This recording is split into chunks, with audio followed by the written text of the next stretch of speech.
Hey guys, welcome to Juicy Tea, where I read out the best stories on Reddit, so you don't have to. The funny, shocking, and satisfyingly juicy. Today is Fake or Real Thursday, with the craziest stories that just can't be real. This first post comes from the BestofRedditorUpdates subreddit, posted by 99 Necromancers. Today I effed up when I, 18 male, asked my parents for permission to have sex in my room. A couple months ago, I asked my parents if I was allowed to have sex in my room. My girlfriend and I usually had sex in the woods, but it'd become too uncomfortable and unsafe. So, I decided to embrace the embarrassment of asking my mum and dad for permission to sleep with my girlfriend in my bed. I never wanted to have that conversation with my parents, but I wanted to show them that I was mature enough to talk to them about it, instead of sneaking my girlfriend in and out of my room when no one was watching. Cue the awkward, can I have sex in my room conversation. My mum struggled to accept the fact that I was sexually active, and got upset with me for expecting her to allow me to have sex under her roof. In other words, the answer was no. I was 17 at the time. My mum completely lost her mind after that conversation, and decided to start hiking all of a sudden, which was an obvious excuse to patrol the woods where my girlfriend and I had sex. She even managed to convince other minded mums to hike with her, because my girlfriend and I were not the only teenagers hooking up in the woods. I called them the neighborhood wood watch. My girlfriend and I were forced to go deeper into the woods to lower the risk not only of being caught by real hikers, but also by mother hikers, aka the NWW. I was confidently leading the way to our new sex spot until I realized I had no idea where we were anymore. I was low-key experiencing post-nut clarity, but without the nut. There was no signs or trails anywhere. My girlfriend and I had spent most of the afternoon retracing our steps instead of having sex. I don't know how long we were lost for, but it was beginning to get dark when we finally made it out of the woods. My girlfriend was not happy with me at all. She made it clear that she was done effing in the woods forever. My mum had successfully made the woods F-proof and cockblocked me. Nothing's changed since I turned 18. I'm still living at home with the leader of the NWW. My girlfriend and I are not having as much sex as we used to because the woods are off limits and we're too poor to pay for privacy. For the record, if you're in my position due to an increase in mums in the woods, I'm sorry. Too long didn't read. I asked my parents if I could have sex in my room instead of the woods. My mum said no and made it her mission in life to prevent me from having sex anywhere. Update. It's better to ask for forgiveness than permission. I listened to Reddit and convinced my girlfriend to sleep with me in my room when my parents were out of the house. My girlfriend and I managed to get away with it. Twice. The first time was easy.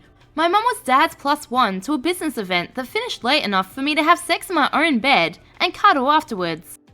The second time was not that easy because my girlfriend nursed all the mouse traps in her house during her first visit and became aware of the fact that we had an obvious mouse problem.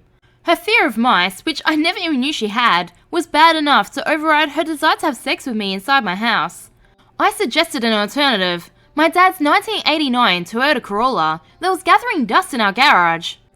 The car was no longer in working condition, but at least it was mouse-free. I checked. Instead of sheets, my girlfriend and I had seats. In other words, we would still more or less have privacy since it was still technically at my house, but the risk of spotting Stuart Little's offspring was somewhat lower. My girlfriend and I waited for another window of opportunity before getting naked in the backseat of my dad's Corolla. It was hot. Literally. No aircon and none of the windows rolled down. Still had sex though. Cut to the third time that my girlfriend and I hooked up at my house. The two of us agreed to do it at my dad's old car again. However, once we were done, we struggled to get out of the car because the one door that worked somehow stopped working. I was unable to open the door from the inside. My girlfriend and I panicked. The clock was ticking. It was only a matter of time before my parents would be home. YouTube was no help to us at all. Out of desperation, I was tempted to break one of the car windows in order to escape. My girlfriend begged me to not do that because A, it was dumb, and B, she was worried I might get hurt. My girlfriend and I had an argument about whose fault it was that we were in the situation and what needed to happen to get ourselves out. The unpopular but logical option was to call the owner of the car, aka my father, and ask him what the cheat code was to escape. I didn't want to involve my dad at all, but it seemed like there was no other option that made more sense, so I made the call. My dad didn't answer his phone, which was a relief, not gonna lie. I switched to texting and sent him an awkward message asking if there was a trick to opening the door of his Corolla because I was stuck inside. I expected my dad to text me back and ask what I did to end up trapped inside his car, which would have prompted me to lie, but deceiving my dad was pointless because his message made it clear that he knew what was really going on. How? Well, according to my dad, he realized that his old car, that used to smell of old car, suddenly smelled like sex. Part of me died inside. I wanted nothing more than to unread that message from my dad. In other news, the key to opening my dad's car was to push against the door as hard as possible before pulling the door handle, not the other way around. That was my dad's pro tip, and it worked. My girlfriend and I made it out of the car. I have no idea how I became the bad guy, but my girlfriend was mad at me. She said she was done having sex with me in the woods, in my house, and in my dad's effed up car. I didn't have the energy to argue anymore, so I accepted the blame for apparently everything before saying goodbye. I was in my room when my parents came home. I was too ashamed to show my face. I was feeling even more ashamed towards the end of the evening when I heard my dad arguing with my mum about me. Based on what I heard, I assume my dad probably told my mum about what happened in the car and she lost her poop. I usually put my headphones on and drown out my parents whenever the two of them argue, but this time I chose to eavesdrop, which was another dumb decision of mine because I overheard my dad defending me by reminding my mum about the good old days when they were young and hooking up in the backseat of his '89 Toyota Corolla. The realization that I had sex on the same seats that my parents had sex on made my penis shrivel up inside my pubes and go into exile. On second thought, I decided to put my headphones on after all. All of the above happened in the past week or so. I'm planning on moving out soon, so hopefully that makes everyone calm the F down about where I F. Too long didn't read. Listened to Reddit. Had sex at my house before deciding to F in my dad's old car. Door stopped working. Girlfriend and I got stuck. Had to call dad. Dad told mum.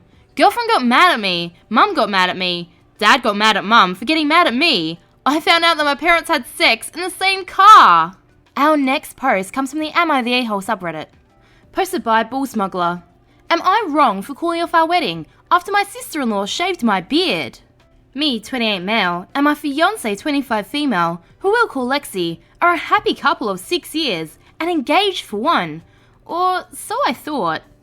For context, my fiancé's sister, 32 female, we'll call her Sally, has always been hostile towards me and would rarely speak to me, and when she did it'd because her parents were around. Sally's Lexi's rock, because she got her through a tough time during college, and since then, Lexi has told Sally everything about everything. We've had problems with this in the past, due to her telling Sally personal things about my childhood that I've only told a few people. This led to us not speaking for 3 months during COVID, when she'd only leave our room for food and to go to the toilet. Recently, we hadn't had an argument in a year plus, until 3 nights ago, she mentioned that she'd like me to shave my beard. For context, I have a very thick beard that's been growing for 8 years and I'm very proud of. So, of course I told Lexi that I wouldn't be shaving my beard, to which she stormed off into the kitchen, slammed her wine glass into the sink, smashing it and a plate in the process. I immediately stood up and asked what the F she was doing. She then spun around and screamed that I'm a selfish a-hole because I won't shave my beard, and ran to our bedroom and slammed the door. I ended up sleeping on the couch and woke up around 4 AM to Sally with a razor trying to shave my beard, so I pushed her off me. Lexi then ran to check on Sally whilst I was looking at the big patch that Sally had taken out of my beard. Then I went upstairs and packed a bag while Lexi shouted at me for hurting Sally. I told her to F off and that the wedding was off. I walked out of the house and drove an hour to my parents' house, where I've been staying since. Earlier today, I got a text from Sally saying that I was selfish for not shaving my beard because when I go down on Lexi, it feels weird. I haven't replied to her. My family think I should break off the relationship, but her family said I should just shave it all and move on. What should I do? Am I wrong? Her and her family are psychotic. Why would she even take their opinion into consideration? Edit 1. I've got, as I type, 99 plus texts and calls from Lexi, saying things like, "Don't leave, let's have sex one more time," and "I'm pregnant." I think she's trying to baby trap me. Edit 2. Lexi also messaged me weird things like, miss me, and I'll take the baby too. Then Sally messaged me saying that Lexi's in hospital, being treated after an attempt. I don't believe it at all. I've blocked Sally's number now. Edit 3. I called the police and showed evidence of her attempt message, so hopefully she'll be getting checked into an institution. Edit 4. Lexi's aunt, who's the only person on her side who agrees with me, just called me to tell me that Lexi's been checked into a psychiatric unit for 2 weeks. I'll keep you all updated if anything happens, but I should be okay for now. Edit 5. I've filed a police report on Sally for assault, and I'm in the process of cancelling the wedding venue. Edit 6. I'm back at the house and I've had a locksmith change the locks just in case. The wedding venue can't be refunded, but it was gonna be paid by her parents anyway, so I don't care. I've also contacted my lawyers. Our next story comes from the Entitled People subreddit. Posted by NoActuator5149. Karen freaks out in a public bathroom because I took her stool. So this just happened. I'm sitting in the food court area of my local mall typing this. I was just in the mall bathroom. It's pretty big. I think there's like 8 to 10 stools in it. When I entered the bathroom, it looked like only one other stool was occupied. I chose a stool randomly and settled in to do my business. I hear the bathroom door open and a loud click from high heels. They stop outside my stool and I'm startled by a loud banging. Then I hear a nasally, "Excuse me," and I say, "Someone's in here," and this is a conversation that ensues. Karen, "No shite, can you hurry up? I need that stool." Me, there are plenty of open stools." Karen, "Do you think I'm blind? I want this one. Now hurry up, I have somewhere to be." Me, honestly a little stumped, so I stutter a little. "I'll be out when I'm done. If you're in a hurry, use one of the many empty stools." Karen, "Listen here, biatch. I don't like your attitude. This is my stool. I use it every time I'm here. Now move it." She actually shakes the stool, and now I'm pissed. Me, "You need to back up. You can't own a stool in a public bathroom. Now leave me alone." Karen starts kicking and shaking the door at the same time. I sigh loudly and decide to just ignore her. I also decide I'm gonna purposely sit in this stool longer, even though I'm done with my business. This psycho continues to hurl insults, kick and shake the door for a solid 5 minutes. Finally, she screams out, "F you, biatch, eat poop and die." I actually laughed out loud at that one, and she loudly click-clacks out of the bathroom. Some people are just straight up psychopaths. Who thinks they actually own a specific stool in a mall bathroom? You're in my spot. Our last story comes from the PettyRevenge subreddit. Posted by Jacket313. Teacher gives us the middle finger and tells us to F off. Ends up crying in a meeting with the principal and headmaster. So this happened a really long time ago, like when I was still 7 or so. When I was still in primary school, me and my classmate were talking during lunch break. We spoke for a bit and didn't realise that class was starting again. Our teacher walked over to us, hunched over and told us, "If you don't want to be here, you can F off," while giving us the middle finger for a solid 10 seconds or so, before heading back to the front of the classroom. Now, I know that me and my classmate should have noticed that lunch break was ending, but 7-year-old me knew that F off and the middle finger were bad things to do. I could have left it there and went on with my day, but young old me decided to tell my parents. I'm not 100% sure if it was my parents or if it was the parents of my classmates around us who told the other parents, but the story about the teacher flipping a kid off quickly spread to the other parents and quickly reached the headmaster. The headmaster summoned the teacher to talk to her about her giving us the middle finger. I wasn't there myself, but a classmate told me the teacher was crying in front of the principal. I felt like a jerk that she got herself into that mess, but you don't give the middle finger to a 7-year-old while telling them to F off. Remember, I post new content every day, so subscribe for more juicy tea.